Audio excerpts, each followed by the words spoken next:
Tremonti, attrezzature e materiale per saldatura professionale a Montebelluna.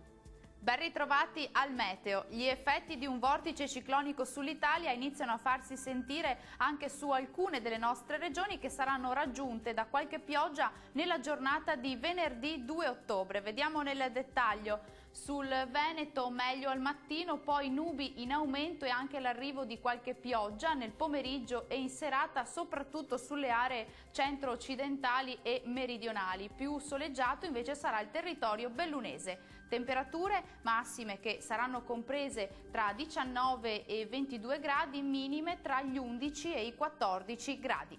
Raggiungiamo il territorio del Friuli Venezia Giulia, tempo piuttosto soleggiato, qui con cielo sereno o poco nuvoloso su tutto il territorio. Diamo uno sguardo alle temperature, le massime saranno comprese tra 20 e 23 gradi con valori notturni previsti a 11-13 gradi.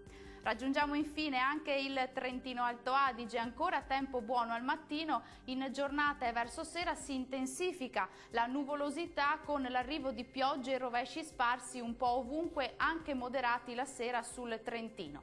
Temperature in leggero aumento con massime che saranno comprese tra 21 e 24 gradi, valori notturni previsti attorno ai 13 gradi.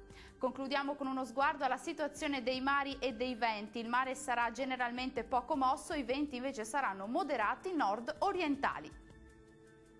Dal meteo anche per oggi è tutto, grazie per aver scelto ancora una volta la nostra informazione. Arrivederci.